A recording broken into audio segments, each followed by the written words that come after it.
국민의 군대 만들기, 국군의 뿌리를 바로 세우는 문제가 매우 중요하다 이런 말씀을 나눈 적이 있는데요. 이와 더불어 문민 통제가 강화되는 일도 못지않게 중요하다. 이 말씀 나눌 전문가를 모셨습니다. 네. 어서 오십시오. 박창식 원장님, 반갑습니다. 안녕하세요. 반갑습니다. 안녕하세요. 네. 전 국방홍보원장이시고 원장님이시죠. 예. 활발하게 집필 활동을 하시면서 현재 언론인으로 기여를 하고 계십니다. 예. 문민 통제 왜 필요합니까? 군대를 왜 민간이 통제해야 됩니까? 왜 문민 통제냐라고 이제 아주 그 본질적인 이 질문이죠. 답부터 말씀을 드려본다면은 문민 통제라고 하면은 지금의 그 군대가 민주공화국을 지키는 국민의 군대잖아요. 네. 민주공화국을 지키는 그 국민의 군대이기 때문에 문민 통제가 필요하다 이렇게 말씀을 이제 드리고 싶습니다. 무슨 말이냐면은 민주공화국에서는 군대의 주인이 누굴까요? 국민이 군대의 주인이잖아요. 민주공화국에서. 그런데 국민이 뭐 그 일일이 다 쫓아다니면서 군대의 주인 노릇을 할 수는 없고 국민이 선출한 지도자, 그 지도자가 문민 지도자인 것이죠. 네, 네. 과거에 자기 출신 경력이 뭐 민간인이든 기업이든 군인이었든 이런 것과 관계없이 이 본질이 국민이 선출한 문민 지도자인 거죠. 이 국민한테 선출된 문민 지도자가 헌법과 국민에게 충성하도록 군대를 통제하는 것. 이것이 바로 이제 그 문민 통제이고, 국민에 의한 어떤 이제 그 군대 통제이고, 국민의 군대의 그 원리인 거죠.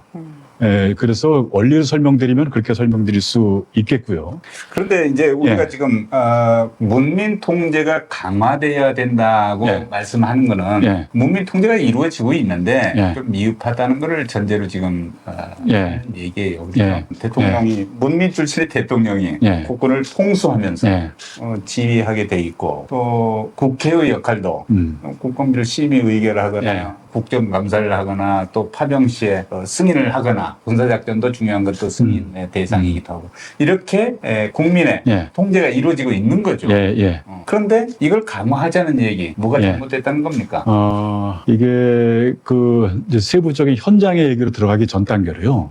과연 이 국민의 군대가 무엇이고, 그다음에 그럼 문민 통제가 국민에 의한 군대에 대한 통제라고 하는데, 그럼 문민 통제가 이루어지지 않는 군대는 또 어떤 것이 있는 거냐라고 하면 알기가 쉽지 않겠어요? 문민 통제가 이루어지지 않는 군대가 어떤 거냐면은 과거 뭐 그 왕정 시절에 그 왕의 군대, 네. 또 독재 정권에서 독재자의 군대 이런 군대들이 문민 통제가 이루어지지 않은 왕이 통제하고 독재자가 군대를 마음대로 사용하는 그런 군대였고요. 역사적으로 보면은 일본 제국주의 시절에 일본 제국 군대가 대표적인 문민 통제에서 이탈함으로써 국가와 사회를 상당히 위험에 빠뜨렸던 사례. 맞아요. 대표적인 사례죠. 예를 들면은 조금 설명을 드린다면 일본에서 메이지 유신이라고 했지 않습니까? 네, 네. 그래서 1889년도에 메이지 헌법을 만들면서 천황을 국가의 최고 통치자다, 그리고 군 통수권자다라고 규정을 합니다. 그러면서 천황 대권을 규정하면서 육군과 해군의 편성, 작전, 인사 모든 군권이죠. 이것은 천황의 대권으로 그 규정을 하면서 내각에다가 군의 최고 책임자로 육군 대신과 해군 대신, 그러니까 육군 장관, 해군 장관이 셈이에요. 이제 이걸 두는데 이 그 군의 최고 책임자인 육군 대신과 해군 대신은 내각 수반, 총리 대신한테 보고하고 통제를 받는 게 아니고 천황한테 직속으로 보고하고 지시받는다. 이런 시스템을 만듭니다. 모든 게 그냥, 그러니까. 그렇죠. 네. 천황이 그야말로 황제네요. 그러니까 내각의 통제로부터 그 벗어나는 거예요. 해군 대신. 권력을 가지는데요. 천황이. 그렇죠. 예. 네. 그리고 또 어떻게 운영을 하냐면 그 당시에 법 제도를 만들어서 육군 대신 해군 대신에 대해서 현역 무관 제도라고 해서 육군 대신은 현역 육군 대장이나 중장으로 보한다. 해군 대신은 현역 해군 대장이나 중장으로 보한다. 현역 군인만 할 수 있다. 거죠. 그러니까 현역만. 일종의 국방부 장관 현역만 할 수 있게. 소위 군국주의가 바로 그러니까요. 바로 그겁니다. 예, 예, 바로 그거고요. 그러다 보니까 어떤 일이 생기냐면요. 분명히 이제 육군부, 해군부도 내각의 한 구성 요소인데 거기 이제 군인만 하게 돼 있거든요. 근데 군부가 뭔가 내각 돌아가는 게 마음에 안 들어. 그러면은 육군 대신이나 해군 대신을 추천하지 않는 거예요. 그러면은 내각이 붕괴해 버립니다. 실제로 1912년도에 사이온지 내각이라는 내각이 존재했는데 그 붕괴했었고, 그런 일들이 군부가 내각이 마음에 안 드니까 육군 대신 해군 대신을 추천하지 않아 갖고 내각을 붕괴시킨 이런 사례가 1910년대, 20년대, 30년대 여러 차례 일어나요. 여러 차례 일어나고요.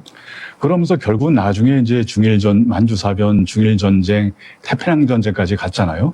그렇게 되는 과정에서 모든 이제 국가적인 의사결정을 그 군부가 좌지우지하면서 결과적으로 이제 일본이라는 국가도 위험에 빠뜨렸던 거잖아요. 그 과정에서 문민 통제가 실종되면서 나타났던 대표적인 부정적인 사례, 이 사례를 좀 말씀드릴 수 있겠습니다. 그러니까 문민 통제가 거의 없는 그런 상태를 딱 들으니까 네. 이야, 문민 통제 없으면 정말 위험하겠구나. 완전 생각이 독재. 드네요. 예. 천상천하 유아독전으로 천황이 그냥 모든 거를 다 하는.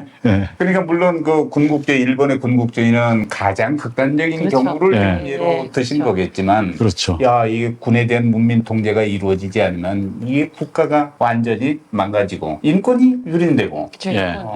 이렇게 되겠구나. 네. 근데 저는 뭐 이제 우리 국방 현실 네. 놓고 보면은 이제 일본 같은 경우는 이제 하나의 극단적인 사례고, 또 히틀러, 나치 독일 나치. 이런 때도 또 이제 극단적인 사례이고, 그렇죠. 네. 우리나라의 국방 현실이 꼭 그 정도로 심각한 문제를 안고 있다고는 이제 보지는 않는데요. 네. 다만 우리 현실에서도 개선해야 될 뭐 요소, 그다음에 개선해야 될 문제가 쌓인 그 역사적 배경은 있습니다. 뭐냐면 최근에 이 강건작 장군이란 분이 네. 이 강군의 조건이라는 책을 냈는데, 네. 이 책에서 어떤 부분을 분석을 하냐면 한국군에서는 군사정권 기간이 길었다는 거예요. 그래서 뭐 박정희, 전두환, 노태우 이러다 네. 보니까 군사정권 시절이 길어갖고 거기서 좀 부정적인 유산이 한국 국방 문화에 좀 이제 남게 됐다. 그래서 민군 관계, 건강한 민군 관계가 자리 잡지 못하고 문민 통제가 좀 약화되고 이런 문제들이 적지간히 있었다라는 문제들 거기서 지적을 하거든요. 그렇겠죠. 예. 대표적인 이제 현상이 오랜 기간 국방장관을 꼭 군인 출신을 했던 분들이 이제 군인을 하다가, 군인 출신이라고 해서 안 되는 건 아닌데, 군인을 어제까지 하다가 군복을 벗고 다음날 이제 그 사복 입고 양복 입으면은 일단 군복을 벗었으니 일단 문민은 문민. 그렇죠. 그렇긴 한데. 그렇게. 예, 그렇긴 한데, 그렇긴 한데, 뭔가 좀 이제 어색한 점들이 좀 남는 거죠. 예, 그런 문제를 그분이 참 잘 지적하고 있는데, 저는 뭐 계속해서 좀 들여다볼 필요가 있다고 생각합니다. 지금 뭐 국회 권한을 네. 보면 인사, 예산, 작전 등에 본질적으로는 개입을 못 하고 있는 것 같아요. 예. 이게 이제 군 생활을 하면서도 느끼는 건데, 예. 뭐 국회의원들이 뭘 알아요? 하는 표현을 일상적으로 해요. 예. 계신 분들이 그래서. 예, 군에서 군에 관한 전문성이 부족하다는 얘기를 하고 예, 있습니다. 예. 그러니 보고할 필요도 없다. 예. 이게 문제를 이야기하고 있다. 예. 전문성의 수준을 떠나서 예. 그 국민의 대의기관이 이제 국회잖아요. 예, 예. 그러니까 이제 문민에 의한 완벽한 통제를 갖춰야 되는데 그렇죠. 이게 잘 이루어지지 않는다. 예. 형식적으로는 어느 정도 갖췄지만 실질적인 통제가 안 이루어진다는 점에서 예. 정말 이건 큰 문제일 수 있다. 그렇죠. 맞습니다. 이 제도적으로 비교해 보면 저는 우리 제도하고 미국의 제도를 한번 비교해 보고 싶은데요. 미국에서는 국방수권법이라고 있잖아요. 네. 우리가 익숙하게는 네. 이제 주한미군 규모를 감축을 얼마 이하로 해서는 안 된다라고 미 의회가 결정해서 법안에다 반영을 하면은 미 국방부가 그걸 이제 임의로 할 수 없는 거죠. 그래서 그런 이제 부대 운영, 뭐 병력의 숫자 이런 부분까지도 국회가 관여하면서 이제 그 통제를 하는 그런 제도적 장치가 미국에서는 국방수권법 이제 이런 것인데, 예. 우리나라의 경우에는 사실은 국회가 국방 예산을 통과시키긴 하지만 가령 국방 전력비를 얼마로 쓴다든가 뭐 인건비를 얼마로 쓴다든가 이런 식으로 이제 포괄적으로만 이렇게 좀 돼 있지, 그런 인원과 그다음에 장비를 갖고 군사 전략적으로 어떻게 좀 운영한다든가 그런 부분에 대해서는 사실은 이제 그 국회가 관여하거나 서로 또 그 토의하거나 이런 부분들이 많이 지금 결여돼 있는 것 같아요. 그런 부분은 좀 보완이 필요하지 않을까 그 싶습니다. 군대라는 문화가 약간 예. 이렇게 폐쇄성을 갖기 때문에 예. 국회에서도 뭘 알 수가 없겠죠. 그러다 보면 또 군대에서는 또 국회가 뭐라 그러 진짜 그런 얘기가 나오고. 예. 그런데 지금 많이 좋아진 게 이 정도잖아요. 이번 정부에서 문민 장관이 탄생하셨고 예. 그러니까 뭔가 달라지지 않을까 기대는 많이 하고 있잖아요. 너무 오랜 세월 동안 군인 출신분들이 국방부 장관을 하셨기 때문에 국민들 예, 위해서. 예. 근데 저는 네. 이번에 국방장관 새로 되신 네. 안규백 장관 네. 이분 이제 하시는 것 중에서 가장 눈에 띄는 게 뭐냐면 가령 여러 자리에서 이제 이 국방 정책의 어떤 그 기조에 대한 메시지를 이분이 이제 하시는데 가령 강한 힘으로 위협을 억제하는 태세를 확고하게 갖춘다는 얘기를 하는 동시에 항상 이분이 그러나 대화로서 그 위험 요소를 사전에 이렇게 줄이기 위해서 상황 관리라고 긴장을 완화시킨다. 그 투 트랙으로 국방 정책을 해야 한다. 이런 이야기를 이분이 계속해서 하고 계세요. 이런 부분은 저는 굉장히 그 중요한 얘기거든요. 정말 옳은 말씀이죠. 예, 예. 군대는 어떤 경우에도 강함이 강조돼야 되고 그것이 예. 전부입니다. 예. 그런데 강하다고 해서 군대가 국가의 주인이 되는 것은 안 된다는 예, 거죠. 이것이 문명 통제를 강화해야 된다는 거예요. 예. 이 두 가지는 다소 긴장 관계에 있을 수도 있으나 반드시 우리가 구현해야만 선진국 군대가 될 수 있는 거라고 생각합니다. 그러니까 군대가 당연히 강한 군대가 돼서 강한 억제력을 확보 이제 해야 되는데 되지만, 강한 억제력을 확보하는 목적은 결국은 평화를 확보하기 위한 거잖아요. 그렇죠. 평화와 번영을 확보하기 위해서 그렇죠. 강한 억제력을 이제 확보하는 거고 평화를 확보하기 위한 방법으로 긴장을 뭐 대화나 여러 상황과 관리를 위해서 통해서 이렇게 낮추는 이게 굉장히 중요한 어떤 이제 그 정책적 접근인데 그런 부분에 대해서 국방장관이 그런 투 트랙이 필요하다라는 메시지를 아주 이제 눈에 띄게 일관되게 지금 하고 계신 거예요. 그래서 저는 굉장히 의미 있다 이렇게 생각합니다. 그런데 이제 장관의 문민성에 관한 한 반드시 군복을 입은 경험이 있다 해서 문민 아니다 라고 보기도 어려운 거예요 사실은. 그렇죠. 왜냐하면 그런 전문성 한 7년 정도 지나면 문민으로 되잖아요. 미국 제도가 그렇죠. 돼 있는 거죠. 그래서 이제 우리도 그런 기준을 좀 정한다든가 해서 군사 캐리어가 무시된다는 것은 그것도 또 여러 가지가 많은 거예요. 그렇죠. 그러니까 너무 이제 그 군기가 아직 안 빠진 상태에서 군사적 그 성향만 자꾸 드러내면서 이제 하다 보면 문민 통제가 약화될 수 있다 해서 우리가 경계하는 것인데 이제 이 부분에 대한 것도 우리가 이제 어디 법령에 반영할 필요가 있겠죠.